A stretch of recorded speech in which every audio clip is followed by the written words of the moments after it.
Hey everyone, this is Rupali and आप सभी का स्वागत है बीएड लर्नर्स चैनल पे। तो गाइस, आज का आपका जो सेशन रहेगा चाइल्डहुड एंड ग्रोइंग अप। आपके जो एचएनबी जीयू यूनिवर्सिटी के आपके एग्जाम चल रहे थे बीएड सेकेंड ईयर के, वो ओवर हो चुके हैं। आपको बीएड फर्स्ट ईयर की मैं सीरीज़ यहाँ पे स्टार्ट करवा रही हूँ। यहाँ पर एक इससे आपको सेशन ऑलरेडी प्रोवाइड कर दिया गया है चाइल्डहुड एंड ग्रोइंग अप से। अब यहाँ पर ये आपका पार्ट 2 है 2021 के एमसीक्यूज़। क्लियर। इसके आपको मैं 2 या 3 सेशन में आपको एस्पायरिंग टीचर्स पे दे चुकी हूँ, तो इसी को हम सीरीज़ को कंटिन्यू करेंगे। एंड पीडीएफ के लिए जिसे भी चाहिए मैं लिंक आपको प्रोवाइड कराऊंगी डिस्क्रिप्शन में, वहाँ से जाकर आप पीडीएफ्स को ले सकते हैं। तो देखिए, अपना स्टार्ट करते हैं। चाइल्डहुड एंड ग्रोइंग अप आपका बीएड फर्स्ट ईयर का सब्जेक्ट और आपका पेपर 1 पहला ही सब्जेक्ट होता है। ये बहुत अच्छा सब्जेक्ट है। ये इसको अगर आप ध्यान से समझोगे तो बहुत ईजिली आपको समझ में आएगा। ये है हमारे सोशल मीडिया हैंडल्स। टेलीग्राम का ग्रुप है एस्पायरिंग टीचर्स के नेम से, तो आप वहाँ जाकर इसको ज्वाइन कर सकते हो, फॉलो अप कर सकते हो। एंड इंस्टाग्राम को ये अकाउंट है, यहाँ पर भी आप फॉलो अप कर सकते हो। क्लियर। चलिए देखते हैं अपना पहला question. Question number 11, development is, विकास क्या होता है? Maturation, learning, synthesis of abilities या ऑल ऑफ द अबव। देखिए, डेवलपमेंट क्या होता है आपका यहाँ पर। तो डेवलपमेंट क्या होता है कि यहाँ पर आपका विकास कैसे होता है, बहुत ही चीज़ों से होता है आपका। यहाँ पर सोशल आपका सामाजिक विकास होता है, आपका इमोशनल होता है, इमोशनल डेवलपमेंट होता है आपका। यहाँ पर संवेगात्मक आपका कॉग्निटिव डेवलपमेंट होता है, इंटेलेक्चुअल जिसे हम कहते हैं संज्ञानात्मक, और आपका यहाँ पे फिजिकल होता है, बिहेवियरल होता है। तो बहुत ही तरीके से आपका ओवरऑल एक पर्सन का डेवलपमेंट किया जाता है। ओवरऑल डेवलपमेंट जिसे हम बोलते हैं एक पर्सन की होना, तो उसके अंदर परिपक्वता आना, यहाँ पे मैच्योरेशन आना, लर्निंग सीखना, एबिलिटीज़ को सिंथेसाइज करना, यहाँ पे संश्लेषण करना यहाँ पर। तो ये सभी चीज़ें क्या हैं, एक विकास का ही रूप हैं। तो यहाँ पर इसका जो करेक्ट आंसर हो जाएगा आप लोगों का, वो जाएगा अपने डी ऑप्शन के साथ, ऑल ऑफ द अबव। तो डेवलपमेंट क्या है अपना, ये सारी चीज़ों को इंक्लूड करता है। नेक्स्ट क्वेश्चन, क्वेश्चन नंबर 12 आपका यहाँ पर देखेंगे हम।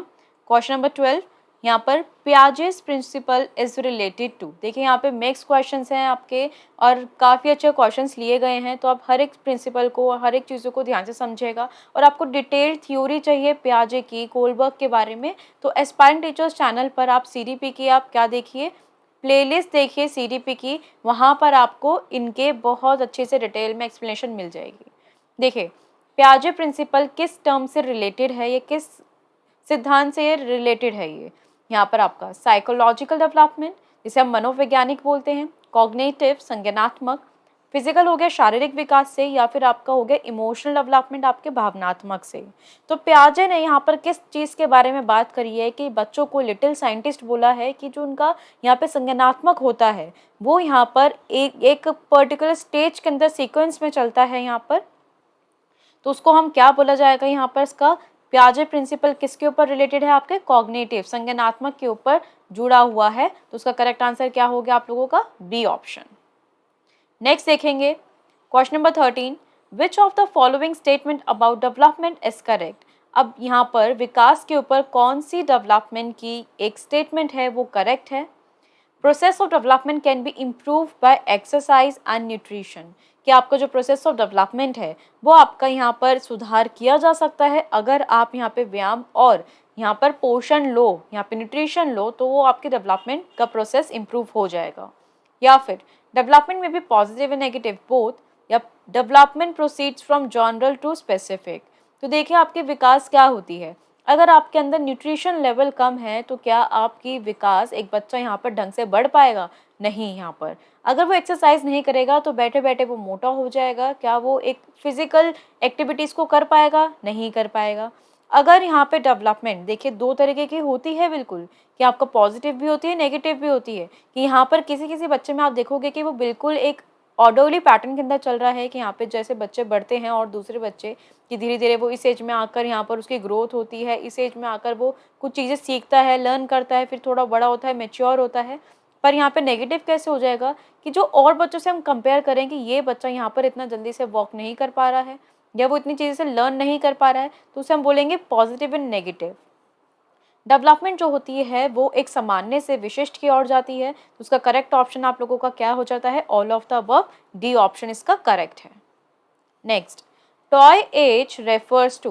देखिए इसके अंदर बहुत ही विवाद हैं, आपके किसी बुक में आपका दिया हुआ है आपका यहाँ पर इन्फेंसी स्टेज, किसी बुक, कई कई बुक के अंदर, बट अगर हम पूरा एनालिसिस करें तो टॉय एज क्या होती है, खिलौने की एज, यहाँ पर वो कौन सी उसमें होती है, अर्ली चाइल्डहुड। कहीं पर आपको बुक्स के अंदर मिलेगा कि जो टॉय एज होती है इसका जो करेक्ट आंसर होगा वो अर्ली चाइल्डहुड होगा, आपका बचपन, या फिर और कहीं बुक में आपको मिलेगा कि इन्फेंसी स्टेज के इट मीन्स वो हो गया आपका बेबीहुड।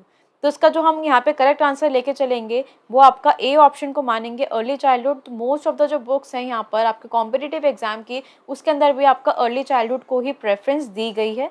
करेक्ट आंसर आप ए ही लेके चलिए। Question number 15, clear conception of size, weight, time etcetera is seen at the age of. देखिए जब एक बच्चा यहाँ पर आकार का, वजन का, समय का जो एक स्पष्ट अवधारणा है वो कौन सी उम्र में देख सकते हो आप यहाँ पर, कि उसको यहाँ पे समझ आ रहा है कि वो वेट है, वो पहचान पा रहा है, वो टाइम को बिल्कुल अच्छे से देख पा रहा है, समझ पा रहा है, बता पा रहा है। तो यहाँ पर 6 ईयर्स में, 4 ईयर्स में, 5 ईयर्स में या 4.5 ईयर्स में। तो इसका जो करेक्ट आंसर होगा आप लोगों का वो जाएगा आपके 6 ईयर्स के अंदर यहाँ पर। तो ये उसको क्लियर कंसेप्शन हो जाता है यहाँ पर कि साइज के बारे में, वेट देखना, टाइम के बारे में बताना, तो वो कौन सी एज होगी, 6 ईयर्स की। नेक्स्ट देखेंगे अपना question number 16, family is the original social institution from which all other institution emerged, who said this. अब ये आपको स्टेटमेंट दी गई है कि ये स्टेटमेंट किसके द्वारा कही गई है, क्योंकि आपके बीएड के एग्जाम में स्टेटमेंट वाले क्वेश्चंस भी पूछे जाते हैं, इट मीन्स इसके फैक्चुअल क्वेश्चंस आप लोगों से पूछे जाते हैं। ब्राउन ने, बेलार्ड ने, मिकाइवर ने या फिर अपना नन ऑफ द अबव। तो इसका जो करेक्ट आंसर है क्वेश्चन नंबर 16 तो वो है आपका बी ऑप्शन, बेलार्ड इसका करेक्ट आंसर है। और ये स्टेटमेंट किसने दी है, बी ऑप्शन, बेलार्ड ने। Question number 17, which of the following is not the sign of being gifted. इनमें से पूछा गया है इनमें से कौन सा एक साइन नहीं है। जब भी आपको नॉट देखे उसको सर्कल मार लीजिए, क्योंकि ये नॉट की वजह से आपका क्वेश्चन गलत हो जाता है। इसमें से पूछा गया है कि निम्नलिखित में से जो आपके गिफ्टेड स्टूडेंट्स होते हैं उनका एक संकेत नहीं है। तो क्यूरियोसिटी, जिसे जिज्ञासा जिसे हम बोलते हैं, creativity, poor relationship with others या इंटरेस्ट इन एक्स्ट्रा रीडिंग। देखिए अगर गिफ्टेड बच्चा होगा तो वो क्यूरियस भी रहेगा, ज़्यादा से ज़्यादा वो सीखने की कोशिश करेगा, क्रिएटिव माइंड रहेगा उसका, एक्स्ट्रा रीडिंग वो करेगा, बट यहाँ पे कौन सी चीज़ वो नहीं करेगा तो वो रहेगा उसकी पुअर रिलेशनशिप नहीं होंगी दूसरों के साथ। सो करेक्ट आंसर क्या हो जाएगा आपका, सी ऑप्शन।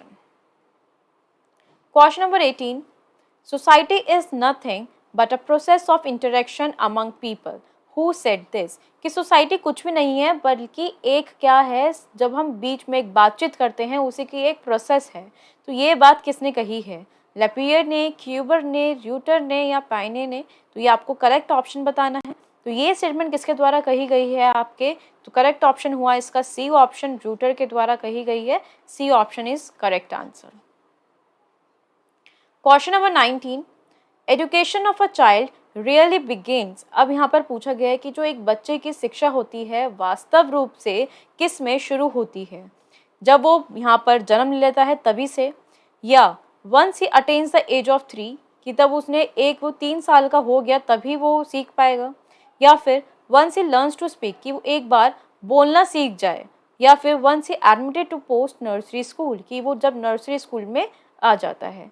तो देखिए यहाँ पर जो एक करेक्ट आंसर होना चाहिए इसका वो जाएगा ए ऑप्शन के साथ। यहाँ पर क्यों जाएगा, क्योंकि जब बच्चा, यहाँ पर बच्चे का जन्म हो जाता है, यहाँ पर एक बेबी बॉर्न हो जाता है, तो जब भी से वो अपने आसपास के इन्वायरमेंट को बहुत ही ध्यान से देखता है कि उसके आसपास कौन कौन से कार्य हो रहे हैं, कौन सी लैंग्वेज बोली जा रही है, उसको वो सीखने की, समझने की कोशिश करता है, उस लैंग्वेज को कैसे हम बात कर रहे हैं, तो उसके अकॉर्डिंग ही अपने फिर धीरे धीरे एक्सप्रेशन देता है, हंसता है, यहाँ पर रोता है अगर उससे कोई बातचीत करनी है तो उसका जो करेक्ट आंसर माना जाएगा वो है आपका ए ऑप्शन। नेक्स्ट देखते हैं अपना question number 20, fitting new information into existing schemas is known as. अब यहाँ पे बोला गया है कि जब आप नई इन्फॉर्मेशन को एग्जिस्टिंग स्कीमास के अंदर फिट करते हो तो उसको हम क्या कहते हैं। देखिए ये जो प्योरली कॉन्सेप्ट है वो लिया गया है आपके प्याजे की थ्योरी से। अब प्याजे ने यहाँ पर एक प्रोसेस के बारे में बात करी है, एडेप्टेशन। किसके बारे में बात करी है, एडेप्टेशन। एडेप्टेशन क्या होता है, अब ये भी इसके आगे भी कुछ आपकी दो पार्ट्स हैं आपके, एक है आपका एसिमिलेशन यहाँ पर और दूसरा है आपका एकोमोडेशन। क्लियर? यहाँ पर देखिए इसका मतलब क्या होता है, आत्मसात करना एसिमिलेशन का, इसमें जब हम एक अपने एग्जिस्टिंग स्कीमास को, जब जो एग्जिस्टिंग स्कीमास है वो वर्क नहीं करता है प्रॉपरली, आप उसके अंदर चेंज करते हो, न्यू स्कीमा फॉर्म अप करते हो, जब एक न्यू स्कीमा फॉर्म अप होता है उसको हम क्या कहते हैं, एसिमिलेशन कहते हैं। बट जब एक एग्जिस्टिंग स्कीमास के अंदर आप उसी एग्जिस्टिंग स्कीमास को क्या कर रहे हो, उसको मॉडिफाई कर रहे हो, उसके अंदर आप चेंजेस करने की कोशिश कर रहे हो, जो आपके पास ऑलरेडी इन्फॉर्मेशन है उसको अपग्रेड कर रहे हो, तो वो क्या हो जाएगा, आपका एकोमोडेशन कहलाएगा। तो देखिए जब आप फिट कर रहे हो नई इन्फॉर्मेशन, तो यहाँ पे टर्म क्या आया, आपका न्यू टर्म आया, तो वो किससे जाएगा, आप लोगों के एसिमिलेशन के साथ जाएगा। तो करेक्ट आंसर क्या हो गया आप लोगों का, एसिमिलेशन। तो बस इसके रिगार्डिंग आपको दो ही वर्ड याद रखने हैं, एकोमोडेशन होता है मॉडिफाई करना, यहाँ पे चेंजेस करना, और एसिमिलेशन होता है उसके अंदर यहाँ पर नई इन्फॉर्मेशन को फिट करना, न्यू इन्फॉर्मेशन। क्लियर? तो गाइज ये था आप लोगों का यहाँ पर पार्ट 2। यहाँ पर आपका फर्स्ट सब्जेक्ट जो है आपका चाइल्डहुड एंड ग्रोइंग अप के 10 क्वेश्चंस हमने कर लिए हैं। तो पार्ट 2 के अंदर ऑलमोस्ट आपके 20 क्वेश्चंस यहाँ पे कवर हो चुके हैं। अगर आपको ये सेशन अच्छा लगे तो बीएड लर्नर्स को सब्सक्राइब करना ना भूलें। आप इसको लाइक, शेयर एंड सब्सक्राइब ज़रूर कर लीजिए, आपके लिए हेल्प ज़रूर करेगा। सभी सब्जेक्ट्स को हम यहाँ पर कवर करेंगे जैसे हमने सेकेंड ईयर को कवर किया है। बहुत अच्छा रिस्पॉन्स रहा है आप लोगों का, तो इस चैनल को फटाफट से सब्सक्राइब कीजिए। वीडियो अच्छी लगी, समझ में आया है कॉन्सेप्ट, तो लाइक ज़रूर कीजिए एंड शेयर कीजिए अपने कॉलेज ग्रुप्स के अंदर। Clear? Thank you so much.